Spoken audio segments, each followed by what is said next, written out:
பாண்டியன் ஸ்டோர்ஸில் கதிராக பார்த்த அதே குடும்பங்கள் வந்து அழகாக இந்த படத்தை பார்க்கலாம் தியேட்டரில். ஸோ இவங்க எல்லாரும் இவ்வளோ நாள் நான் வீட்டுக்கு போய் அவங்கள போய் பார்த்து என்டர்டெயின் பண்ணேன். என்ன அவங்க கண்டிப்பாக இன்னைக்கு ஃபர்ஸ்ட் டைம், இதுக்கப்புறம்லாம் வருவாங்க, பட் இது எனக்கு ஃபர்ஸ்ட் டைம் இல்லையா. ஸோ ஃபர்ஸ்ட் டைம் எனக்காக அவங்க தியேட்டர் கிளம்பி வந்து பார்க்க போகிறாங்க அப்படின்ற ஒரு எக்ஸைட்மெண்ட் ரொம்ப இருக்கு. கரெக்ட். எல்லாரும் வீட்டுக்கும் வந்து நீங்க போயிருக்கீங்க, இப்போ வந்து வீட்ல இருந்து கிளம்பி வாங்க தியேட்டருக்கு வாங்க அப்படின்ற ஒரு ஸ்டேட்மெண்ட் தான். 17 வருஷம் ஜர்னி. ஓகே, ஒரு சீரியல் ஆக்டராகவும் இருக்கிறீங்க. ஷார்ட் ஃபிலிம்ஸ்லேருந்து அப்புறம் என்ன சொல்றது, டப்பிங் நிறைய வெறும் டப்பிங் பண்ணியிருக்கேன், அப்புறம் ஜூனியர் ஆர்டிஸ்டாக பண்ணியிருக்கேன், அப்புறம் பேக் டான்ஸராக பண்ணியிருக்கேன். உட்காந்து வெறும் ஸ்கிரிப்ட்ஸ் எல்லாம் உட்காந்து எழுதி உட்காந்து டிஸ்கஸ் பண்ணி ரொம்ப லவ் பண்ணி ஆரம்பிக்கிற ஒரு விஷயத்த ஏதோ ஒரு சின்ன காரணத்துக்காக நீ தூக்கி போடுறேன்னா அப்படின்னா அந்த விஷயத்தை நீ சரியா லவ் பண்ணல அப்படின்னு சீரியல்ல பார்த்துருக்கேன். நான் வந்து சின்ன வயசுன்னு சொல்லல, ஆரம்பத்துல இருந்து நான் பார்த்துருக்கேன். பட் இப்போ நம்ம நீங்க உங்களுடைய ஆசைகள் நடந்திருக்கு அப்படின்னும் போது எனக்கு ரொம்ப சந்தோஷமா இருக்கு. அதுல என் பேரே டைட்டிலா இருக்கிறது இன்னும் ஸ்பெஷல். நான் சீரியல் உள்ள நுழையும் போது இது எதுவுமே எனக்கு தெரியாது.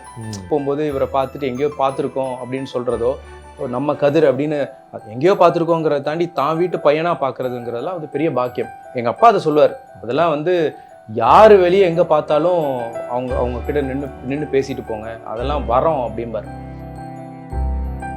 காரைக்குடி அந்த சைட்லாம் போனா நீங்க ஏன் வீட்டுக்கு வரல அளவுக்கு இருக்கும். இன்னும் இவ்வளவு தூரம் வந்துட்டு வீட்டுக்கு வரல அப்படின்னு ஒரு 50 பேர் நிற்பாங்க. அதெல்லாம் வந்து வாய்ப்பே இல்லை. அது இப்போ என் லைஃப்பை நான் திரும்பி பார்க்கும்போது நான் தெரிஞ்சுக்கிட்ட ஒரு விஷயம் என்னன்னா, அடுத்தவன் சொல்கிறத வச்சே நீங்கள் உங்கள் வாழ்க்கையை ஜட்ஜ் பண்ணிட்டு இருந்தீங்கன்னா உங்கள் வாழ்க்கை இருக்கிற லெவல்லே தான் இருந்துட்டு இருக்கும். உங்களுக்கு என்ன வேணுமோ அதை ட்ரை பண்ணுங்கள். உலகத்தை பற்றி கவலையே கூடாதுங்க. ஏன்னா அவங்களுக்கு 1000 வேலை இருக்குது. நமக்கு இது மட்டும்தான் வேலை, இந்த வேலையை சரியா. ஆச்சி ராயல் குலோப் ஜாமுன் பேக்ஸ், ஒன்று வாங்கினால் ஒன்று இலவசம். வணக்கம். வணக்கம், எப்படி இருக்கிறீங்க? All good. ஓகே, குமரனோட சம்பவமாக இருக்க போகுது அப்படின்றது தெரியுது. ஆக்சுவலாக இந்த படம் வந்து ட்ரெய்லர் பார்த்ததுக்கப்புறம் ஓகே சினிமா பேஸ்டான ஒரு கண்டென்ட் அப்படின்ட்டு நீங்கள் ப்ரெஸ் மீட்டில் பார்த்ததுக்கப்புறம் ஓகே வாழ்க்கையில் பட்ட அடிகளை இந்த ஒரு படமாகவும் கொடுத்துருக்குறாங்க அப்படின்றது தெரியுது. நான் உங்கள்கிட்ட வந்து ஸ்டார்ட் பண்ணுறேன். 2 வருஷம் ஆச்சு நீங்கள் வந்து லக்கி மேன் ரிலீஸ் ஆகி. அது வந்து செப்டம்பர் 1 ரிலீஸ் ஆச்சு. இப்போ 2வது படம் 1/2 ரிலீஸ் ஆகுது. இது பயங்கரம், நானே எதிர்பார்க்கல. ஸோ அந்த லக்கி மேன் ரிலீஸ் ஆகும்போது இதெல்லாம் ஒர்க் அவுட் ஆகாதுன்னு நினைச்சேன். அவர் பார்த்தாரு. வண்டியில் வரும்போது யோசிச்சுட்டு இருந்தாலும் ஒர்க் அவுட் ஆகுது அப்படின்னு நினைச்சேன். ஆனால் லக்கி மேன் ரிலீஸ்லேருந்து குமார சம்பவம் ரிலீஸ்க்குள்ளே கிட்டத்தட்ட யோகி ஒரு 100 இன்டர்வியூ பண்ணியிருப்பா. அப்படி யோகியோட க்ரோத் எனக்கு ரொம்ப பிடிக்கும்.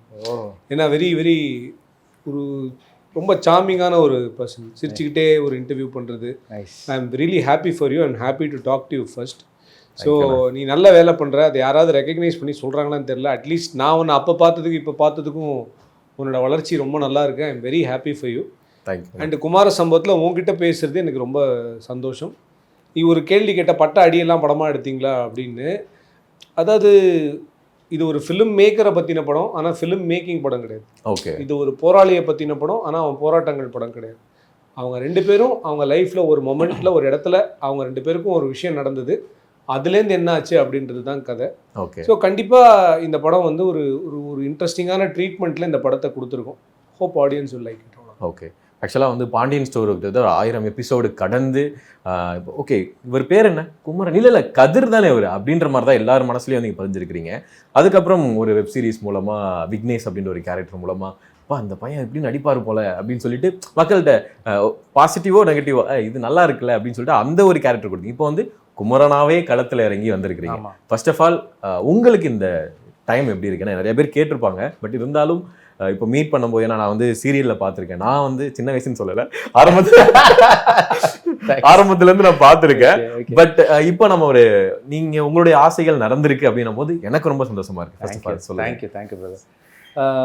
ஸோ அதான் எனக்கு இது ரொம்ப லாங் அவைட்டட் மூமெண்ட். இது ரொம்ப வருஷம் கனவு. அப்படி ஒரு படம், அது இப்படி ஒரு அழகான படம். அதில் என் பேரே டைட்டிலாக இருக்கிறது இன்னும் ஸ்பெஷல். ஓகே, அண்டு இந்த வீனஸ் என்டர்டெயின்மெண்ட் கணேஷ் சார் வந்து இந்த படம், அதாவது நான் இவ்வளோ வருஷ கனவோடு நான் இந்த ஒரு படம் பண்ணிடணும் அப்படின்னு சுற்றிட்டு இருந்தேன்.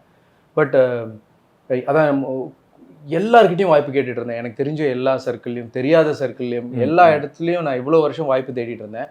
ஆனால் பாண்டியன் ஸ்டோர்ஸ் ப்ரொடியூஸ் பண்ணதும் வீனஸ் என்டர்டெயின்மெண்ட் கணேஷ் சார் தான். அவர் அப்பப்போ செட்டுக்கு வரும்போது பேசிகிட்டு இருப்பார். அவர்கிட்ட நான் எதிர்ச்சியாக எப்போயோ அந்த ஒரு ஃப்ளோவில் ஒரு கான்வர்சேஷனில் வந்து நான் படம் பண்ணணுன்னு ஆசைப்படுறேன்றதை எங்கேயோ சொல்லியிருக்கேன். ஆனால் அது ஒரு பெரிய ஒரு முக்கியமான மொமெண்ட்டாவோ அது எனக்கு மைண்ட்லேயே இல்லை. அதாவது அவர்கிட்ட நான் வாய்ப்பே கேட்கல. அவர் பார்த்தா இந்த படம் அவர் ஆனால் அது மனசில் வச்சுட்டே இருந்திருக்காருன்றது எனக்கு அப்புறமா இந்த படத்துக்கான ப்ரீ ப்ரொடக்ஷன் அந்த கதை தேடலில் இருக்கும்போது தான் எனக்கு அது புரிஞ்சுதே. ஸோ நான் இதை கேட்காமலே இந்த படத்தை வந்து அவர் எனக்கு வந்து குமரனை வச்சு நான் உங்களை வச்சு ஒரு படம் பண்ணுறேன் அப்படின்னு பாண்டியன் ஸ்டோர்ஸ் முடிஞ்சோன்னே என்கிட்ட சொன்னார். என்ன வச்சா சார் அப்படின்னா, ஆமாம் நான் கண்டிப்பாக பண்ணுறேன் அப்படின்னா நிறைய பேர் சொல்லுவாங்க. அவங்களும் வந்து ஏமாற்றணும்னு சொல்கிறது கிடையாது, பட் வேறு ரீசன்ஸ்னால கடந்து போயிடும். பட் அவர் அதில் ரொம்ப ஸ்ட்ராங்காக இருந்து அத்தனை கதைகள் கேட்டு அது குமரனுக்கு இது ஒர்க் அவுட் ஆகாதுன்னு அந்த கதை வேணாம் அப்படின்னு அவராக ஒதுக்கி இந்த படம் பண்ணி இன்னைக்கு குமார சம்பவம்னு ஆரம்பிச்சிருக்கோம். So it is very special for me. எல்லா விதத்துலையும் இட்ஸ் வெரி ஸ்பெஷல். நான் இப்போ சொன்ன எல்லாமே சொல்கிறேன், டைட்டிலாக இருக்கட்டும், என்னுடைய படம் அழகான ஒரு குடும்பம் சார்ந்த ஒரு படமாக இருக்கட்டும். ஏன்னா பாண்டியன் ஸ்டோர்ஸில் கதிராக பார்த்த அதே குடும்பங்கள் வந்து அழகாக இந்த படத்தை பார்க்கலாம் தியேட்டரில். நம்ம கதிர்னு அவங்க வந்து அழகாக சொல்லிக்கலாம், சொல்லுவாங்க. அந்த நம்பிக்கையின் வெளிப்பாடு தான் இது இந்த படம். அது கணேஷாருக்கா இருக்கட்டும் இல்லை எனக்கா இருக்கட்டும், பாலாஜி அண்ணா வந்து எங்களை ட்ரஸ்ட் பண்ணியோ ஓகே இது இருக்குது, என்ன ரொம்ப வருஷமாக தெரியும் அண்ணாக்கு. ஸோ ஓகே இந்த பையனுக்கு இதெல்லாம் நடக்கும், இது பண்ணால் கரெக்டாக இருக்கும்னு அவர் ஒரு கதை பண்ணி அதை பண்ணியிருக்காரு இல்லையா. ஸோ இது எல்லா விதத்துலேயும் எனக்கு ரொம்ப ஸ்பெஷல். ஸோ இவங்க எல்லாரும் இவ்வளோ நாள் நான் வீட்டுக்கு போய் அவங்கள போய் பார்த்து என்டர்டெயின் பண்ணேன். என்ன அவங்க கண்டிப்பாக இன்னைக்கு ஃபர்ஸ்ட் டைம், இதுக்கப்புறம்லாம் வருவாங்க, பட் இது எனக்கு ஃபர்ஸ்ட் டைம் இல்லையா. ஸோ ஃபர்ஸ்ட் டைம் எனக்காக அவங்க தியேட்டர் கிளம்பி வந்து பார்க்க போகிறாங்க அப்படின்ற ஒரு எக்ஸைட்மெண்ட் ரொம்ப இருக்குது. கரெக்ட். எல்லாரும் வீட்டுக்கும் வந்து நீங்க போயிருக்கீங்க, இப்போ வந்து வீட்ல இருந்து கிளம்பி வாங்க தியேட்டருக்கு வாங்க அப்படின்ற ஒரு ஸ்டேட்மெண்ட் தான். அதுதான் 17 வருஷம் ஜேர்னி. ஓகே, ஒரு சீரியல் ஆக்டராகவும் இருக்கிறீங்க. இப்போ ஆக்டர் தான் எப்பவுமே. அது நான் இப்போ இந்த சீரியல் ஆக்டர்ன்றது எனக்கும் ஒரு மாதிரி ரொம்ப ஆடாவும் இருக்கு அந்த வார்த்தை. ஒரு ஆக்டரா இப்போ சினிமாவில் வரீங்க, 17 வருஷம். இப்போ நான் வந்து ஈஸியாக 17 வருடம் அப்படின்னு ஈஸியாக வந்து சொல்லிடுவேன், தம்ப்நெயில்ல டைட்டில் வச்சிடலாம். அது ஒரு மனுஷனுக்கு உங்களுக்கு தான் தெரியும் அது எவ்வளோ பெயின். அதை தாண்டி ஒரு மனுஷனுக்கு இந்த இடத்துல நம்ம இதை பண்ணிட மாட்டோமா, இந்த வருஷத்துல எத்தனை நாள் யோசிச்சிருப்பீங்க, அதை பற்றி சொல்லுங்க. ஆமாம், ஒவ்வொரு கம்பெனி போகும்போதும் ஒவ்வொரு மனிதரை மீட் பண்ணும்போதும் சினிமா சம்பந்தமாக பெரிய நம்பிக்கையோடு தான் பார்ப்போம். ஓகே இவர் இன்னைக்கு நம்மளை ஏதோ ஒன்று இவர் மூலியமாக ஏதோ ஒன்று நடந்துரும் அப்படின்ற நம்பிக்கையோடு தான் நான் பார்ப்பேன். But at the same time வந்து அந்த எதிர்பார்ப்போட மட்டும்தான் பழகுறோங்கிறதும் கிடையாது இல்லையா. வாய்ப்பு தேடுற இடத்துக்கு போகும்போதெல்லாம் வந்து இது ஓகே இதுதான் வந்து நம்ம லைஃப்பை மாற்ற போகுது அப்படின்ற பிலீஃபோட தான் ஒவ்வொரு கம்பெனிக்குள்ளேயும் நான் போயிருக்கேன். நிறைய ஏதாவது நான் சொல்கிறது ஹீரோக்கு தேடுறதெல்லாம் அடுத்தது ஒரு கேரக்டராக, ஒரு நல்ல கேரக்டராக ஒன்று கிடச்சிட்டா கூட போதும், இன்னும் காமெடியனாக கிடச்சிட்டா கூட போதும்லாம் நான் தேடி இருக்கேன். பரவாயில்ல, ஏன் அப்படியே ஒன்று நம்ம முயற்சி பண்ணல அப்படின்னு இந்த ஜேர்னியில் அதையும் கூட யோசிச்சிருக்கேன். ஏன் நம்ம அப்படியே ஒன்று ட்ரை பண்ணக்கூடாது, அந்த ஸ்பேஸ் கொஞ்சம் இருக்கே, நம்ம ஏன் ட்ரை பண்ணக்கூடாதுன்னு நான் யோசிச்சிருக்கேன். ஒய் நாட் அப்படின்றதான், ஏதாவது ஒன்று பண்ணி உள்ளே வந்துட மாட்டோமா, அதுக்கப்புறம் அங்கேருந்து போய்க்கலாம் அப்படின்ற விதத்தில் எவ்வளோ முயற்சி பண்ணியிருக்கேன். ஸோ நீங்கள் சொன்ன மாதிரி அந்த ஜேர்னி லாங் தான். குட்டி குட்டி வீடியோஸ்லேருந்து ஷார்ட் ஃபிலிம்ஸ்லேருந்து அப்புறம் என்ன சொல்கிறது, டப்பிங் நிறைய வெறும் டப்பிங் பண்ணியிருக்கேன், அப்புறம் ஜூனியர் ஆர்டிஸ்டாக பண்ணியிருக்கேன், அப்புறம் பேக் டான்ஸராக பண்ணியிருக்கேன். உட்காந்து வெறும் ஸ்கிரிப்ட்ஸ் எல்லாம் உட்காந்து எழுதி உட்காந்து டிஸ்கஸ் பண்ணி அப்படி பண்ணியிருக்கேன். நாளைக்கு நம்மெல்லாம் சேர்ந்து ஒரு டீமாக படம் பண்ணும்போது நம்ம அதில் இருக்கலாம் இல்லையா அப்படின்ற எதிர்பார்ப்பும் இருக்கும். ஏகப்பட்ட எக்ஸ்பெக்டேஷன்ஸ். பட் என்ன சொல்கிறது, அதெல்லாம் தாண்டி தான் வந்தாகணும், ஒன்றுமே பண்ண முடியாது. இதெல்லாம் தாண்டி இமோஷ்னல் இதுதான் ரொம்ப அதிகம். நம்ம வீட்டில் வந்து நம்ம எதுவுமே பண்ணலை அப்படின்னு நினைப்பாங்க, நம்ம எதுவுமே சும்மா சுற்றிட்டு இருக்கான்ற ஒரு பார்வை இருந்துகிட்டே இருக்கும். என்னதான் இருந்தாலும் அம்மா அப்பாவுக்கே அது வந்துடும் ஒரு கட்டத்துக்கு மேலே. ஓகே நம்ம பையன்தான் ஸ்பெஷலாக பார்த்தாலும் அந்த பாயிண்ட் வந்துடும். அவங்கள நம்ம என்ன சொல்லி கன்வின்ஸ் பண்ணுறது, எனக்கு பதிலே இருக்காது. அவங்களுக்கு பாண்டியன் ஸ்டோர்ஸ்னு ஒன்று வரலைன்னா எனக்கு ரொம்ப ரொம்ப கஷ்டமாக இருந்திருக்கும். இவனுக்கு உண்மையாகவே இவனுக்கு நடிக்க தெரியுமா, உண்மையாகவே இவன் சினிமாவுக்கு ஏற்றவனா அப்படிங்கிற கேள்விகள்லாம் அவங்களுக்கு வந்திருக்கும் கண்டிப்பாக. அது நியாயமும் கூட. ஸோ பாண்டியன் ஸ்டோர்ஸ்னு ஒன்று வந்தது எனக்கு பெரிய மாற்றமாக இருந்தது. அங்கேருந்து தான் எல்லாமே மாறுச்சுன்னு வைங்களேன்.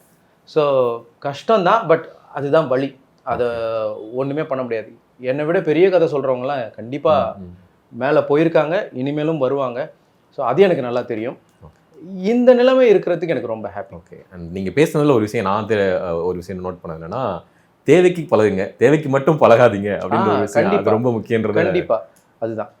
ஏன்னா இப்போ இது இந்த நோக்கத்தோட மட்டுமே பழகுறாங்கங்கிறது தெரிஞ்சு அது எவ்வளோ, ஏன்னா சினிமாவில் அது எவ்வளோ இருக்கும், எவ்வளோ பேர், நான் மட்டுமா முயற்சி பண்ணிட்டு இருக்கேன், எத்தனையோ லட்சம் பேர் ட்ரை பண்ணிட்டு இருக்காங்க. ஆப்வியஸ்லி நான் போய் ஒரு ஹாய் சொல்கிறோம் அப்படின்னாலே அது தேவைக்கானதா இருக்குமோன்ற பார்வை எல்லாருக்குமே இருக்கும். நான் அனாவசியமாக அவங்க கூட வெளியவே போக மாட்டேன். ஒர்க்குனா ஒர்க், வீட்டுக்கு போயிடுவேன். அந்த ஹேபிட்டெல்லாம் வேறு எனக்கு இருக்குது. தேவையில்லாமல் போய் சுற்ற மாட்டேன். ஒர்க் இல்லைன்னா இங்கே உட்கார மாட்டேன். அது மேபி அதெல்லாம் கூட என்ன ஸ்லோ பண்ணியிருக்கலாம். பட் அதுக்காக நான் ரெக்ரெட்டே பண்ணலை. ஓகே. நான் வந்த வழி கரெக்டுன்னு ஸ்ட்ராங்காக பிலீவ் பண்ணுறேன். ஓகே. ஸோ பாலாஜி என்ன ஆக்சுவலாக ஆக்டரா எத்தனையோ படங்கள், டைரக்டரா லக்கிமேன் பண்ணியிருக்கிறீங்க, இப்போ குமார சம்பவம் பண்ண போகிறீங்க. உங்களோட ஜேர்னி வந்து பார்க்கும்போது அப்படி ஒன்றும் விட்டுற மாட்டேன்டா நான், எப்படியாவது ஏதோ ஒன்று பண்ணி அடிச்சு பிடிச்சி நான் வந்துடுவேன்ற ஒரு விஷயம் இருக்குல்ல, அந்த வில் பவர் பற்றி சொல்லுங்க. அது எண்ட் ஆஃப் தி டே சில நேரத்தில் போங்கடா அப்படின்னு சொல்லிட்டு ஒரு மைண்ட் செட்டும் வரும்ல, அதை கடந்து உடச்சி வர்றதுக்கான சரி, நான் எதையாவது ஒன்று விடணும் அப்படின்னு நினச்சிட்டேன் அப்படின்னா ஃபஸ்ட்டு எதுக்காக அதை ஆரம்பித்தோம், அதை ஆரம்பிக்கும் போது நமக்கு என்ன மைண்ட் செட்டோட ஆரம்பித்தோம் அப்படின்னு யோசிப்பேன். அந்த மைண்ட் செட் ஸ்ட்ராங்காக இருந்துச்சு அப்படின்னா, நீ ரொம்ப பேஷனேட்டாக ரொம்ப லவ் பண்ணி ஆரம்பிக்கிற ஒரு விஷயத்த ஏதோ ஒரு சின்ன காரணத்துக்காக நீ தூக்கி போடுறேன்னா அப்படின்னா அந்த விஷயத்தை நீ சரியாக லவ் பண்ணல அப்படின்னு அர்த்தம். ஓகே, அது மேலே நீ ஆசை தான் பட்டிருக்க அப்படின்றது தான் உண்மை. ஸோ அதுக்கான ஒரு தேடலோ உங்ககிட்ட இல்லை, அதுதான் உன்னோட லைஃப்னு நீ மாறணும் அப்படின்னு இல்லை. நான் உண்மையிலே நான் யோசித்தது ஒன்றே ஒன்று தான்ப்பா. நான் ஒரு ரேடியோ ஜாக்காக ஆரம்பித்தேன் என் கெரியரை. அந்த ரேடியோ ஜாக் டெலிவிஷன் ஆங்கராக சில வருடங்கள் இருந்தான். அவன் டெலிவிஷன்லேருந்து திரைப்பட நடிகராக சில வருஷங்கள் இருந்தான். அதுக்கப்புறம் யூடியூபராக சில வருஷங்கள் இருந்தான். அதுலேருந்து அதனுடைய நார்மல் எலிவேஷன் தான் ஃபிலிம் மேக்கிங் அப்படின்றது. ஆனால் என்னென்னா, நான் வந்து யாருக்குமே என்னை ப்ரூவ் பண்ணணும் அப்படின்றதுக்காக ஒரு வேலையை என்றைக்குமே நான் பண்ணது கிடையாது. ஏன்னா நான் யாருன்றது எனக்கு தெரியும். ஸோ எனக்கு என்னென்னா, நான் எடுக்கிற ப்ராடக்ட் என்ன ஃபஸ்ட்டு சந்தோஷப்படுத்துதான்னு பார்ப்பேன். ஏன்னா எனக்குள்ள ஒரு ஆடியன்ஸ் ஒருத்தன் இருக்கான் தெரியுமா, அவன் வந்து குவாலிட்டியான கண்டென்ட்டை நோக்கி தன்னை வந்து தயார்படுத்திக்கிட்டே இருக்கேன். எங்கே குவாலிட்டி கிடைச்சாலும், எங்கே க்ரியேட்டிவாக ஒரு விஷயம் இருந்தாலும் அதை சின்ன குழந்தை மாதிரி கொண்டாடுற அந்த மாதிரி ஒரு க்ரியேட்டர் எனக்குள்ளே இருக்கான். ஸோ நான் இப்போ இந்த படம்லாம் எடுக்கிறதே அவனை சாட்டிஸ்ஃபை பண்ணுறதுக்கு தான். இப்போ குமார சம்பவம் வந்து எனக்கு லக்கி மேனோட எக்ஸைட்மெண்ட் கொஞ்சம் அதிகமாக இருக்கிறதுக்கு ஒரு ரீசன் என்ன அப்படின்னா, இந்த படம் வந்து ஒரு குடும்ப கதை தானே அப்படின்னு கடந்து போக முடியாதபடி இந்த கதையோட ப்ரெசன்டேஷன் வந்து கொஞ்சம் வித்தியாசப்படுத்தி காமிச்சிருக்கோம். ஸோ அதனால தான் இது வந்து நாங்கள் எல்லாருமே எக்ஸைட்டடாக இருக்கிறது அப்படிதான். ஒரு சாதாரண குடும்ப கதைங்க, ஆமாங்க ஒரு தாத்தா இருந்தாருங்க, ஒரு போராளி இருந்தாருங்க, இவர் இருந்தாருங்க, அவர் இருந்தாருங்கன்னு ஒரு குடும்ப கதையை நம்ம சொல்லிட்டு போயிடலாம். ஓகே, பட் ஆனால் இந்த கதையில் இருக்கிற சுவாரஸ்யம் என்ன அப்படின்றது இந்த படமாக ப்ரெசன்டேஷனாக பார்க்கும்போது தெரியும்.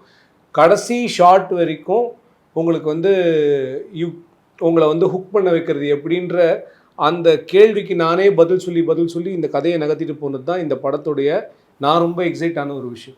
ஸோ எனக்கு என்னென்னா, நான் வந்துடுவேன், நான் யாருன்னு அந்த உலகத்துக்கு காட்டின எனக்கு அந்த ஃபீலிங்லாம் கிடையாது. ஏன்னா உலகத்தில் இருக்கிற யாருக்குமே நம்மளை பற்றிலாம் கவலையே கிடையாது. ஃபஸ்ட் அண்ட் ஃபார்மோஸ்ட் திங் நம்ம தான் நம்மளை ப்ரூவ் பண்ணிக்கிறதுக்கு ட்ரை பண்ணுறோம். இப்போ நம்ம 3 பேர் இங்கே உட்காந்து பேசிகிட்டு இருக்கோம். இந்த இன்டர்வியூ வந்து நாளைக்கு இந்த இதில் பார்க்க போகிறாங்க இருக்கான்னு வச்சுக்கோங்களேன். அவங்கள பொறுத்த வரைக்கும் இது ஒரு கண்டென்ட் மட்டும்தான். பட் இது முடிஞ்சதுக்கப்புறம் அவங்க வாழ்க்கையை பற்றி தான் அவங்க யோசிக்க போகிறாங்க. இதே மாதிரி நம்ம சுற்றி இருக்கிற சர்க்கிள் நம்ம எப்பவுமே ப்ரூவ் பண்ணுறது யாருக்கு அப்படின்னா, நம்மளை உதாசீனப்படுத்தவங்களுக்கு முன்னாடி, நம்மளை ஏளனப்படுத்தினவங்களுக்கு முன்னாடி நம்ம வந்து மிகப்பெரிய அளவில் வரணும்னு நினைக்கிறோம். நியாயமாக நம்ம அவங்களுக்கு தேங்க்ஸ் தானே சொல்லணும். ஒருவேளை அவங்க அதை பண்ணலன்னா நம்ம ஒரு கம்ஃபர்ட் ஜோனில் தான் இருந்திருப்போம். ஆமாம், சரியா? ஸோ அதனால் என்னென்னா, இந்த படத்தில் ஒரு வசனம் வரும், ஸ்பாயிலராக நான் சொல்கிறேன், அது ப்ரோமோஸ்லேயும் வரும்னு நினைக்கிறேன். ஸோ அதில் என்னென்னா, நீங்கள் யாருன்னு உங்களுக்கே தெரியாத வரைக்கும் அடுத்தவங்க என்ன சொல்கிறாங்களோ அதுதான் நீங்களாக இருப்பீங்க அப்படின்னு. அதுதான் நம்ம எல்லாருமே பண்ணுற தப்புன்னு நினைக்கிறேன். நம்ம யாருன்ற ஒரு சுயத்தை நம்ம ஐடென்டிஃபை பண்ணல அப்படின்னா, வெளில எல்லாரும் சொல்லுவாங்க, நீங்கள் நல்லா இருக்கீங்க, நீங்கள் ஏன் நடிக்க போகக்கூடாது, நான் நடிக்க போடலாமே அப்படின்னு சொல்லிட்டு போயிட்டு அங்கே போயிட்டு அடிப்படுறது உதப்படுறது எல்லாம் பண்ணிட்டுச்சே, எனக்கு நடிப்பு வராது போல இருக்குது, ஒழுங்காக தெரிஞ்ச வேலையை பண்ணிருக்கலாம்னு சொல்லிட்டு திரும்பி போனவங்க நிறைய பேர் இருக்காங்க. ஆனால் நீங்கள் என்னென்னா, நான் நடிக்கணும்னு நீங்கள் முடிவு பண்ணதுக்கப்புறம், இல்லைடா அவனுக்கு நடிப்பே வராதுடா அப்படின்னு எத்தனை பேர் சொன்னாலும் நீங்கள் அந்த டிசிஷனில் எப்பயுமே ஸ்ட்ராங்காக இருப்போம். அவன் என்ன சொல்கிறது, நான் பண்ணி காட்டுறேன் அப்படின்னு சொல்லிட்டு. ஸோ எங்கேயோ ஒரு இடத்துல உங்கள் வாழ்க்கையில் நீங்கள் பண்ண முடியாதுன்னு சில பேர் சொல்கிறாங்க தெரியுமா. அந்த விஷயத்தை நீங்கள் ரொம்ப ஸ்ட்ராங்காக நம்பிட்டீங்க அப்படின்னா உங்களால் பண்ண முடிஞ்ச சின்ன விஷயத்தை கூட பண்ண முடியாமல் போயிடுவீங்க. இப்போ என் லைஃப்பை நான் திரும்பி பார்க்கும்போது நான் தெரிஞ்சுக்கிட்ட ஒரு விஷயம் என்னென்னா, அடுத்தவன் சொல்கிறத வச்சே நீங்கள் உங்கள் வாழ்க்கையை ஜட்ஜ் பண்ணிட்டு இருந்தீங்கன்னா உங்கள் வாழ்க்கை இருக்கிற லெவல்லே தான் இருந்துகிட்ருக்கும். உங்களுக்கு என்ன வேணுமோ அதை ட்ரை பண்ணுங்கள். உலகத்தை பற்றி கவலையே போடாதீங்க. ஏன்னா அவங்களுக்கு 1000 வேலை இருக்குது. நமக்கு இது மட்டும்தான் வேலை, இந்த வேலையை சரியாக பண்ணும். எஸ், எனக்கு என்னமோ அந்த இன்டர்வியூ ரொம்ப மோட்டிவேஷனல் பேஸ்டான ஒரு இன்டர்வியூவாக ஒரு ஃபீல் ஆகுது. அண்ட் வந்து இந்த ட்ரெயிலர் ஸ்டார்ட் ஆகும்போதே ஒரு டயலாக் வந்து ஸ்டார்ட் ஆகுது, டிவியில் ஓசியில் பார்த்தவங்க உன்னை எப்படா காசு கொடுத்து வந்து பார்ப்பாங்க அப்படின்றது. ஏன்னா ஆக்டர் ஆல்ரெடி வந்து சீரியல் ஆக்டர் அவர். டிவியில் எல்லாரும் வந்து ஓகே டிவி ஆன் பண்ணால் உட்காந்து ஃப்ரீயாக உட்காந்து பார்க்கறது தான். இப்போ காசு கொடுத்து நான் வந்து குமாரசம்பவம் படம்னா 120, 150, 180 நான் செலவு பண்ண போகிறேன். நீங்கள் எதுக்காக அந்த டைலாக் முதல் வச்சிங்க? அது ஃபர்ஸ்ட் படத்தில் ரொம்ப முக்கியமான சீன் அது. ஓகே, அந்த சீன் எடுக்கிறதுக்கு முதல்ல நான் இந்த மாதிரி எழுதியிருக்கேன் குமரன், உனக்கு ஓகேவான்னு நான் அவன்கிட்ட கேட்டேன். அவன் தான் தைரியமா அண்ணா அது வேணும் அப்படின்னு சொல்லிட்டு வெரி அடம். அது எப்படின்னா இருந்தது, அது டைலாக் கேட்காம எப்படின்னா இருந்தது? இல்லை எனக்கு அது சரி அதுதான் சொல்கிறேனே, எனக்கு நம்ம பார்த்த இதுக்கு முன்னாடி இருந்ததுலேருந்து நான் வந்து இது கீழே இது மேலேன்னு நினச்சி நான் இங்கேருந்து இங்கே வரல. ஃபஸ்ட்டு முக்கியமான விஷயம், தெரிஞ்சோ தெரியாமலோ சின்ன வயசுலேருந்தே சினிமா ஆசைப்பட்டுட்டேன். அதனுடைய ஜேர்னி அது. அக்செப்ட் பண்ணும் போதுலேருந்து சீரியல் அக்செப்ட் பண்ணும் போதுலேருந்தே எனக்கு தெரியும் நான் இங்கே தான் போகணுன்னு. ஸோ என்னுடைய எங்கே போகணுங்கிறதுல நான் கிளியராக இருந்தேன். ஸோ அதனால் அது ஆரம்பித்து நல்லா போயிட்டு இருந்தாலும் என் எண்ணம் மனசு அதிலே இருந்துட்டு இருந்தது. அதனுடைய தொடர்ச்சி தானே தவிர இது பண்ணிட்டோம் இது போதும் இது கீழே இது மேலே அப்படிங்கிறது கிடையாது. ஸோ என்ன சொல்ல வரேன்னா இதை நான் குறைச்சி பார்க்கல ஃபர்ஸ்ட் ஆஃப் ஆல். பட் அதனால் எனக்கு இது வந்து இது சொல்லும்போது சீரியலில் பார்க்குறவன அதில் பார்க்குறாங்கன்னு போது எனக்கு அது ரொம்ப சீரியஸாக என் மனசுலலாம் அது ரொம்ப இதுவே படல. அது அது இருந்தால் நல்லாயிருக்கும் அப்படின்னு டைரக்டர் ஒரு கிரியேட்டராக ஃபீல் பண்ணுறாரு அப்படின்னா வச்சுக்கோங்கண்ணா, இதில் என்ன இருக்குது அப்படின்னு தான் தெரியும். அவர் எப்போவுமே எது பண்ணாலும் என்கிட்ட ஒரு வார்த்தை இது மாதிரி பண்ணியிருக்கேன் எப்படி இருக்குன்னு அந்த ஒரு ஒரு கால் எனக்கு ஃபர்ஸ்ட் பண்ணிவிடுவார். அப்படி இது வரும்போது நல்லா இருக்கே, சூப்பராக இருக்கே, இது ஏதாவது நல்லா இருக்கும் அப்படின்னு மட்டும் நான் ஒரு ஆடியன்ஸாக தான் நான் அதை பார்த்தேன். நான் அந்த படத்தில் பண்ண போகிறேன் ஹீரோவாக நான் அதை பார்க்கல. எல்லாமே நான் ஃபஸ்ட்டு அப்படி தான் பார்ப்பேன். அப்புறம் தான் நம்மளுடைய பார்வை பார்க்கணுன்னா தேவைப்பட்டா படலாம். அல்டிமேட்லி ஆடியன்ஸ் என்ஜாய் பண்ணுறதுக்கு தான் இது.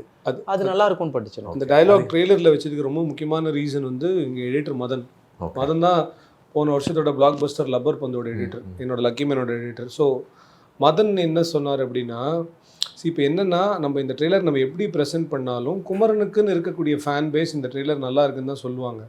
ஆனால் இந்த குமரனை வந்து ஒரு ஃபேன் பேஸ் வந்து ஒரு என்ன பண்ணாலும் வந்து குறை சொல்கிறது கிண்டல் பண்ணுறது ஒரு ஃபேன் பேஸ் கிடையாது. அவங்க வந்து தனியாக இருக்கிறவங்க இருக்காங்க இல்லையா. ஸோ அவங்க வந்து என்ன பண்ணுவாங்க அப்படின்னா, இவர் வந்து சீரியலில் நடித்தவர் தானே அப்படின்னு சொல்லி ஒரு விஷயத்த சொல்லுவாங்க. ஸோ நம்ம என்ன பண்ணோம் அப்படின்னா, அது எங்களுக்கு தெரியும், அது எங்களுக்கு we know what we are getting into அப்படின்றத வந்து நம்ம தைரியமாக சொல்லுவோம் சார். அது சொல்லும்போது தான் என்ன ஆகும்னா, அப்படின்னா எடுத்த உடனே இந்த ட்ரெய்லருக்குள்ள எல்லாரும் உள்ள வருவாங்க அப்படின்னு. இன்னைக்கு இந்த ட்ரெய்லர் பெருசாக வைரல் ஆனதுக்கு அது ஒரு மிகப்பெரிய ரீசன். இன்னைக்கு அப்படி ஒரு டயலாகோட ஆரம்பிச்ச ட்ரெய்லர் கீழே தான் நிறைய பேர் இந்த படத்தை நான் கண்டிப்பாக தியேட்டரில் மிஸ் பண்ண மாட்டேன்னு சொல்லிட்டு கீழே போடுறாங்க. ஸோ என்னன்னா, நமக்கு வந்து தெரியும் சரியா, எங்களுக்கு நல்லா தெரியும். இதே படத்தில் வந்து இன்னொரு டயலாக் வந்து நாங்கள் எடிட்டில் தூக்கிட்டோம். பட் அது வரும். உங்கள் வீட்டில் டெய்லி வீட்டில் வந்து பார்க்குற ஒரு ஃப்ரெண்டு நாளைக்கு அவருக்கு கல்யாணம் அப்படின்னு பத்திரிக்கை கொடுத்தாருன்னா அவர் மண்டபத்தில் போய் வாழ்த்துவீங்களா, இல்லாட்டி அவர் வீட்டுக்கு திருப்பி வரணும்னு வெயிட் பண்ணிட்டு இருப்பீங்களா அப்படின்னு. ஸோ என்னை பொறுத்த வரைக்கும் குமரன் வாழ்க்கையில் சினிமான்றது ஒரு பெரிய function. Okay, he is inviting people to the theatres. So இது நாள் வரைக்கும் குமரன் அவங்க வீட்டுக்கு போயிட்டு இருந்தார் இல்லையா. ஸோ குமரன் எனக்கு என் லைஃப்பில் ஒரு ஃபங்க்ஷன் இருக்குது, நீங்களாம் என்ன தியேட்டரில் பார்க்க வாங்கன்னு இன்வைட் பண்ணுறதா தான் நாங்கள் குமார சம்பவத்தை ப்ரெசென்ட் பண்ணுறோம். ஓகே, ஆக்சுவலாக பொதுவாக வந்து சீரியல் ஆக்டர் அப்படின்னு சொன்னாலே அவங்க வந்து எல்லாருக்கும் ரொம்ப ரொம்ப டச்சிங்காக இருப்பாங்க. இப்போ கவினுக்கெலாம் இப்போ ஒரு போஸ்டர் மட்டும் வந்துச்சு. எங்கள் அம்மா வந்து படம் பெருசாக வந்து தியேட்டருக்குலாம் போய் பார்க்கணும்னு ஆசைப்படுறாள் கிடையாது. கவின் படம்டா நான் பார்க்கணும், எஸ்கே முதற்கொண்டும் அந்த ஒரு பாசிட்டிவான ஒரு வைப் இருக்குல்ல, அது வந்து எல்லாருக்குமே இருக்கும். கண்டிப்பாக அந்த பாசிட்டிவ் வைப்பை நீங்கள் எப்படி பார்க்குறீங்க? ஃபர்ஸ்ட் ஆஃப் ஆல் அது நீங்கள் எதிர்பார்க்குறீங்களா? ஏன்னா இப்போ இருக்கிற டைமில் ஒரு ஆக்டர் வந்து ஃப்ரேமில் வராரு, சினிமாவில் வராறதை தாண்டி இப்போ ட்ரெண்டில் இருக்கணும் அப்படின்றாங்க. அவரை 4 பேர் தெரிஞ்சிருக்கு தெரியல தாண்டி ட்ரெண்டில் இருக்குன்றாங்க. என்னடா சொல்கிறீங்க அப்படின்னு ஒரு சில விஷயங்கள்லாம் இருக்குது. அதை நீங்கள் எப்படி பார்க்குறீங்க? இல்லை, ஃபர்ஸ்ட் மோஸ்ட் வந்து இந்த ட்ரெண்டுக்காக நான் இது வரைக்கும் I am active in Instagram. அந்த ஒரு மீடியமில் மட்டும் ஐம் ஆக்டிவ், வேறு எதுலேயும் இல்லை. ஆனால் அந்த ஒரு மீடியமில் அதுவும் ஃபார் ஒர்க். ஓகே, சினிமாவில் இருக்கும், அது தேவை அப்படிங்கிறது இப்போது தேவை. அந்த ஒரு விஷயத்துக்காக நான் அதை ஆக்டிவாக வச்சுருக்கேன். ஆனால் அதில் எனக்கு மனசார பிடிக்காத எந்த விஷயத்தையும் நான் பண்ணவே மாட்டேன். அதாவது just for the sake of it ட்ரெண்டுன்னு ஏதாவது வருது, ட்ரெண்டாக ஒரு சாங், நீங்கள் இப்போ சும்மா இந்த இன்டர்வியூக்கு அப்புறம் வேணால் நீங்கள் போய் பாருங்கள். கடைசியாக ஒரு 6 மந்த்ஸுக்கு வந்து ஒரு ட்ரெண்டாக இன்னைக்கு ஒரு சாங் ரிலீஸ் ஆகுதுன்னா நாளைக்கு அது போடுவாங்கல்ல, எல்லாரும் அதே டான்ஸ் ஸ்டெப்பை போடுவாங்கல்ல, அதில் ஏதாவது ஒன்று இருந்துச்சுன்னா கூட எனக்கு ஃபோன் பண்ணி சொல்லுங்கள். இருக்காது. பீங் அ டான்சர் நான் அதை பண்ணவே மாட்டேன். நான் அப்பையிலேருந்தே எனக்கு பிடிச்ச பழைய பாட்டுலாம் ஆடிட்டு இருந்திருக்கேன். ஓகே. அதெல்லாம் ரீல்ஸ் பண்ணியிருக்கேன். இப்போ அது ட்ரெண்ட் ஆயிடுச்சு. ஆக்சுவலி என்னன்னா இப்போ கொஞ்சம் இந்த ரெட்ரோ சாங்ஸ் எல்லாம் இப்போ பண்றது ட்ரெண்டானால அது ட்ரெண்ட் ஆகிடுச்சு. எனக்கு பிடிச்சதை தான் நான் பண்ணியிருக்கேன். ஸோ ட்ரெண்டுக்கு இருக்கணும்னு நான் என்றைக்குமே நினச்சதே கிடையாது. ஓகே. நம்ம பிடிச்சதை பண்ணணுன்றது தான் ஃபர்ஸ்ட் ரூல். எனக்கு பிடிக்காதது ரொம்ப அது ட்ரெண்டாகவே இருந்தாலும் நான் பர்சனலி பண்ண மாட்டேன். ஒருவேளை இந்த படத்துக்கு இது முக்கியம் அப்படின்னு என்னோட ப்ரொடியூசரோ இல்லை இந்த மார்க்கெட்டிங் டீமோ அவங்கெல்லாம் சேர்ந்து இது சொன்னாங்கன்னா அது என்னுடைய பொறுப்பு. ஆமாம். எஸ். அது என்னோட கடமை. படத்தை அது அது வேற. பர்சனலாக நான் பண்ண மாட்டேன். ஓகே. கதிரை இப்போ நீங்கள் வந்து சீரியல் ஆக்டர்ஸ் எல்லாரையுமே அவ்வளோ வரவேற்பை பார்க்குறாங்க. நீங்கள் எப்படி அதை பார்க்குறீங்கன்னு நீங்கள் கேட்டிங்க இல்லையா? அது ஒரு பெரிய பாக்கியமாக தான் நான் பார்க்குறேன். ஏன்னா நான் சீரியல் உள்ளே நுழையும் போது இது எதுவுமே எனக்கு தெரியாது. இப்போ சினிமா எனக்கு தெரியும் என்ன எப்படி என்ன எதுன்றது எல்லாம் அதை பார்த்து தான் வளர்ந்துருக்கேன். பட் சீரியல் நான் அப்போ பார்த்ததில்லை. நான் உள்ளே போகிற வரைக்கும் எப்படி வெளியே இருக்கும், அதனுடைய ரெஸ்பான்ஸ் என்னவாக இருக்கும் எதுவுமே எனக்கு தெரியாது. நான் நுழைஞ்ச அப்புறம் தான் எனக்கு அதனுடைய அந்த வேர்ல்டே தெரிஞ்சுது. அது வந்து எனக்கு ரொம்ப வியப்பாக இருந்தது, ரொம்ப சந்தோஷமாக இருந்தது. இப்போயும் அந்த வரவேற்பை நான் வந்து கண்டிப்பாக எதிர்பார்க்குறேன். அதுதான் வந்து ஒரு ஆக்டருக்கு என்ன அதுக்கு மேலே என்ன வேணும், அந்த ரெக்கக்னிஷன் தான். அது வந்து வெளியே போகும்போது இவரை பார்த்துட்டு எங்கேயோ பார்த்துருக்கோம் அப்படின்னு சொல்கிறதோ, நம்ம கதிர் அப்படின்னு அது எங்கேயோ பார்த்துருக்கோங்கிறத தாண்டி தான் வீட்டு பையனாக பார்க்குறதுங்கிறதெல்லாம் அது பெரிய பாக்கியம். எங்கள் அப்பா அதை சொல்லுவார். அதெல்லாம் வந்து யார் வெளியே எங்கே பார்த்தாலும் அவங்க கிட்ட நின்று பேசிட்டு போங்க, அதெல்லாம் வரோம் அப்படிம்பார். அதுக்கு தானே நீங்கள் போகிறீங்க, அப்புறம் இங்கே வந்து அது பண்ணாமல் இருக்கக்கூடாது. ஸோ அதனால் நாங்கள் காரைக்குடி சைட்லாம் ஷூட் போகும்போது சென்னை மாதிரி இருக்காது. சென்னையில் இப்போ நடு ரோடில் ஷூட் பண்ணால் கூட சும்மா பார்ப்பாங்க, போயிடுவாங்க, அவ்வளோதான், கடந்து போயிடுவாங்க. பட் காரைக்குடி அந்த சைட்லாம் போனால் நீங்கள் ஏன் வீட்டுக்கு வரல அளவுக்கு இருக்கும். இன்னும் இவ்வளோ தூரம் வந்துட்டு வீட்டுக்கு வரல அப்படின்னு ஒரு 50 பேர் நிற்பாங்க. அதெல்லாம் வந்து வாய்ப்பே இல்லை. அது என்னைக்கா இருந்தாலும் லைஃப்ல அதெல்லாம் ட்ரெஷர் தான். தியேட்டர் கதிரோட ஆடியன்ஸ் வந்து குமரனுக்காக தியேட்டருக்கு வருவாங்கன்னு இப்போ உங்களுக்கு ஒரு மிகப்பெரிய ஒரு நம்பிக்கை இருக்கு. ஏன்னா பொதுவாக ஓகே என்ன எண்ட் ஆஃப் தி டே வந்து படமாக தான் பார்க்குறாங்க என்னதான் இருந்தாலும். ஆமாம். எஸ், அதை நீங்கள் எப்படி நம்புறீங்களா? அதான் கரெக்ட். இப்போ என்னன்னா கண்டிப்பாக கதிரை பார்க்கறதுக்காக தியேட்டர் வரணும் அப்படின்றது அவங்க கண்டிப்பாக நினைப்பாங்க. ஏன்னா நான் ஒரு பெரிய பிரேக்கும் கொடுத்துருக்கேன் அந்த சீரியல்லேருந்து. நான் தொடர்ந்து சீரியலில் மட்டும் இல்லை, இன்ஸ்டாகிராம்லேயும் சரி, நான் அதுக்கப்புறம் வந்து கம்ப்ளீட்லி ஆஃப். தேவையில்லாத குட்டி குட்டி வாய்ப்பு எது வந்தாலும் அதையும் நான் அவாய்ட் பண்ணியிருக்கேன். ஏன்னா வேணாம், தெரிய வேணாம், கொஞ்சம் இப்படி மறைஞ்சிட்டு வருவோம் அப்படின்றதுக்காக ஒரு பெரிய பிரேக் விட்டுருக்கேன். ஸோ கண்டிப்பாக இப்போ கூட கமெண்ட்ஸ் எல்லாம் பார்த்தீங்கன்னா நீங்கள் சீரியலுக்கு வந்துருங்க அப்படிலாம் சொல்லும்போது அதனுடைய வெளிப்பாடு என்னென்னா பார்க்கணும் அப்படிங்கிறது தான், அந்த அன்பு தான். ஸோ என்னை பார்க்கணுன்னா தியேட்டருக்கு வரட்டும், இந்த படத்துக்கு எல்லாத்தையும் சேர்த்து வச்சுப்போம் அப்படின்னு பண்ணது தான் இந்த 2 வருஷம் அந்த காணாமல் போன அந்த முயற்சி. ஸோ எனக்காக தியேட்டர் வருவாங்கன்றது முதல் பிலீஃப். அதை தாண்டி வந்துட்டாங்க. அப்புறம் உன்னையே பார்த்துட்டு இருக்க முடியுமா? கதை இருக்கணும்ல, அந்த நல்ல கதையாக இருக்கணும்ல, அதெல்லாம் இதில் இருக்குது. ஓகே. ஸோ நான் அதை தான் சொன்னேன். என்னை நம்பி மட்டும் நான் பண்ணலை. நான் ஓரளவுக்கு என்ன பார்க்குறவங்க, என்ன பிடிச்சவங்கள நான் வர சொல்லிடுறேன், வருவாங்க, எனக்காக வருவாங்க. ஏன் இப்போ சொன்ன மாதிரி என் வீட்டு ஃபங்க்ஷன் நான் வர சொல்லிடுறேன், அதெல்லாம் அவங்க கண்டிப்பாக வந்துடுவாங்க. இங்கே என்ன பண்ண போகிறோம், என்னை வந்து பார்த்த அப்புறம் அதுக்கான எல்லா அமைப்பும் இந்த கதையில் இருக்குது. நான் மட்டும் இல்லை, இந்த போஸ்டரில் பார்க்குற எல்லாரும் இவ்வளோ தேர்ந்த நடிகர்கள் இருக்காங்க என்னை சுற்றி, நல்ல கமெடியன்ஸ் இருக்காங்க, நல்ல பர்ஃபார்மன்ஸ் இருக்காங்க, நல்ல பாட்டு இருக்குது, நல்ல விஷுவல்ஸ் இருக்குது, நல்ல கதை இருக்குது. இது வெறும் இப்படியாப்பட்ட ஒரு கதை அப்படின்னு சொல்ல முடியாது. அது நிறைய நல்ல எமோஷன்ஸ் இருக்குது, அதுக்கான ஸ்பேஸ் இருக்குது, அண்ட் நல்ல ஃபன் இருக்குது, நல்ல ஃப்ரெண்ட்ஷிப் இருக்குது, நல்ல காதல் எல்லாமே இருக்கும். ஆனால் அழகா அளவா ஒரு குடும்பமோட ஒரு ஒரு ஒரு குட்டி குழந்தையிலேருந்து பெரியார்கள் வரைக்கும் உட்காந்து அழகாக குடும்பத்தோடு உட்காந்து பார்த்துட்டு போகிற மாதிரி ஒரு நல்ல கதையாக பண்ணியிருக்கோம். ஸோ கண்டிப்பாக வருவாங்க. இப்போ நீங்கள் பேசினது உள்ளேருந்து எவ்வளோ விஷயங்கள் வந்து உள்ளேருந்து பேசுனீங்கன்னு தெரியுது. நீங்கள் பேசும்போது காணாமல் போன 2 வருஷம் சொன்னீங்க. அது காணாமல் கிடையாது, தயாரானன்றதை நான் மாற்றிக்கிறேன். உண்மைதான். அவங்களுக்கு காணாமல் போனது, நான் தயாரானதுன்னு மாற்றிக்கிறேன். ஏன்னா உங்களுக்கு நமக்கு தானே தெரியாது. ஓகே. ஆனால் ட்ரெய்லரில் ஃபுல்லாமே வந்து நீங்களே கவுண்டர் கொடுத்துட்டீங்க எல்லாத்துக்குமே. சொன்ன மாதிரி ஸ்டார்ட் பண்ணுற டிவிலேருந்து வர வந்து காசு கொடுத்து பார்க்கணுமா, இன்னொன்று ஒரு காமெடி வந்து பண்ணுறாங்க, இந்த காமெடிக்கெலாம் வந்து வாயிலே குத்திடுவாங்கடா அப்படின்றது எல்லாமே நீங்களே வந்து கவுண்டர் கொடுத்துறீங்க. ஏன்னா அங்கே வந்து நீங்கள் ஆடியன்ஸோட பல்ஸை வந்து தெரிஞ்சு வச்சுட்டு இது மட்டும் இல்லடா நீங்கள் படத்துக்குள்ளே இன்னும் இருக்குண்டா பாருங்க அப்படின்ற ஒரு இதை டக்குன்னு போய் அடிச்சு விட்ட மாதிரி தான். ஐ மீன் ஃப்ளோவா வந்து இப்போ சொன்ன மாதிரி தான் இருந்தது. ஸோ அதை பற்றி அது என்ன நீங்கள் அப்படி யோசிச்சு வச்சது? அது இல்லைப்பா, இது ரொம்ப இன்னைக்கு வந்து ஆடியன்ஸ் ரொம்ப இவால்வ் ஆகிட்டாங்கப்பா. எஸ்.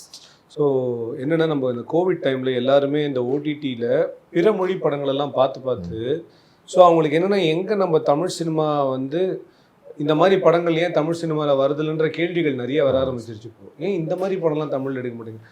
மலையாளத்தில் ஒரு படம் எடுத்தால் கண்ணாபிரான் கொண்டாடுவாங்க, அதே மாதிரி தமிழ் எடுத்தால் ஏன் பண்ண மாட்டேங்கிறாங்க அப்படின்ற கேள்வி இருக்கும். ஏன்னா மலையாளத்தில் அதை வந்து ரிலீஜியஸாக பண்ணுறாங்க. அது வந்து ஒரு ரிச்சுவல் மாதிரி, அதை வந்து இந்த மாதிரி தான் படம் எடுக்கணும் அப்படின்லாம் அவங்களுக்கு எதுவும் கிடையாது. எதுவாக இருந்தாலும் அவங்க தம்மா துண்டு கதை, ஒருத்தனை செருப்பால் அடிக்கணுன்றது ஒரு கதையாக பண்ணி மலையாளத்தில் இட்டு அவ்வளோ பெரிய இட்டு ஃபஹத் ஃபாசில் நடித்த படம். சரியா? ஆவேசம்னு ஒரு படம், ஒன்று கதையாக அந்த படத்தில் நீங்கள் என்ன சொல்வீங்க, ஆனால் ஒரு ட்ரீட்மெண்ட்டாக அந்த படம் எப்படி எக்ஸாக்ட் கும்பலாங்கி நைட்ஸ் இந்த மாதிரி படங்கள் எல்லாமே அப்படிதான். ஒரு சின்ன எமோஷனை வச்சு ஒரு கதை பண்ணுறது, ஒரு அது பண்ணுறது. இப்போது என்னென்னா ஆடியன்ஸ்க்கு வந்து என்னென்னா நீங்கள் அவனுக்கு திகட்ட கதை சொல்லணும்லாம் அவசியம் இல்லை. ஒரு சின்ன கதையை இன்ட்ரெஸ்டிங்காக சொன்னீங்கன்னா போதும். இன்னொன்று, அவங்களுடைய புத்திசாலித்தனத்தை நம்ம மதிக்கணும். இப்போ ஒரு ஆடியன்ஸ் யார் அப்படின்னா தன்னுடைய நேரத்தையும் பணத்தையும் உங்ககிட்ட தந்து தியேட்டருக்கு வந்து ஒரு 2.5 மணி நேரம் என்னை ஏமாத்து அப்படின்னு சொல்லிட்டு லிட்டரலாக அவங்ககிட்ட அதுதான். ஏன்னா சினிமான்றது வந்து அவன் கதையை விட்டுட்டு நம்ம கதையை கேட்குறாங்க. என்னை ஏமாத்து, உண்மையிலேயே அதுதான். இப்போ நீங்கள் அந்த ஏமாத்துறத அவங்களுக்கு பிடிச்ச மாதிரி ஏமாத்திட்டீங்கன்னா ரொம்ப சந்தோஷப்பட்டு நான் நல்லா ஏமாத்திட்டேன் ஹாப்பி அப்படின்னு சொல்லிட்டு வீட்டுக்கு போகிறாங்க. நீங்கள் அவங்களுக்கே நானே உன்னை ஏமாத்த சொன்னேன், உனக்கு அதை கூட ஒழுங்காக பண்ண வரலன்னு அவன் கோச்சிக்கிட்டான்னா தப்பு. ஏமாத்துறேன்னு என்னை ஏமாத்த பற்றியா அங்கே தான் அந்த மாதிரி படங்கள்லாம் தான் அவங்க எமோஷன் கண்டென்ட்டோட டிஸ்டார்ட் ஆகுது. நெக்ஸ்ட் விஷயம் என்னென்னா, அவங்களுக்குன்னு ஒரு புத்திசாலித்தனம் இருக்குது. சரியா? ஒரு ஆடியன்ஸ்க்கு ஒன்றும் இல்லை. இப்போ இருக்கிற ஆடியன்ஸ் பார்த்தீங்கன்னா ஒரே லேகுங்க கதை, ஃபர்ஸ்ட் ஹாஃப் பயங்கரமாக இருந்துச்சு, செகண்ட் ஹாஃபில் சொதப்பிட்டாங்க. அவங்க பேசுகிற எல்லாமே பார்த்தீங்கன்னா எடிட்டர் இன்னும் கொஞ்சம் வேலை பண்ணியிருக்கலாம், மியூசிக் இப்படி இருந்தது, எஃபெக்ட்ஸில் அந்த படத்தில் கொஞ்சம் மாற்றிருக்கலாம், இந்த மாதிரிலாம் நிறைய பேசுவாங்க. இப்போ நார்மல் ஆடியன்ஸ் இப்படி பேச ஆரம்பிச்சிட்டாங்க. ஓகே, அந்த கலெக்ஷன்ஸ் பற்றி ஆகுன்னா பேச ஆரம்பிச்சிட்டாங்க ஆடியன்ஸ். இப்போ என்ன பாதி பேர் ஆடியன்ஸுன்றதோட ஆடிட்டர் மாதிரி ஆகிட்டாங்க, படத்து கலெக்ஷன்லாம் பார்க்க ஆரம்பிச்சிட்டாங்க. ஸோ எனக்கு என்னென்னா இந்த ஆடியன்ஸோட அந்த ஆடியன்ஸ்க்கு ஒரு இன்டெலிஜென்ஸ் இருக்குது. சரியா? அந்த இன்டெலிஜென்ஸ்க்கு நம்ம மரியாதை கொடுக்கணும். ஸோ நமக்கே தெரியும் இந்த ஜோக் ஒர்க் ஆகுமா ஆகாதா அப்படின்னு சொல்லிட்டு அதை வச்சுட்டு எல்லாரும் அதுக்கு முகம் சுழிச்சதுக்கு அப்புறம் there is no point. Okay, ஆனால் நமக்கே தெரியும் இது ஒரு வேளை ஆடியன்ஸ்க்கு ஒர்க் ஆகலைன்னா என்ன பண்ணுறது அப்படின்னா, சரி இப்படி ஒரு டயலாக் இருக்கு இந்த படத்தில், இந்த தூக்கி நம்ம ட்ரெய்லரில் வைக்கலாம். இது எல்லாமே வேற டைமில் வர டைலாக்ஸ். ஓகே, ஆனால் என்னென்னா கோர்வையாக பார்க்கும்போது இந்த படத்தோட ஃப்ளேவர் இதுதான் அப்படின்ற மாதிரி அந்த ட்ரெய்லரில் அமைஞ்சிருச்சு. ஸோ அது எனக்கு கொஞ்சம் ஒரு சின்ன ஹாப்பினஸ். அது ஆச்சி ராயல் குலோப் ஜாமுன் பேக்ஸ், ஒன்று வாங்கினால் ஒன்று இலவசம்.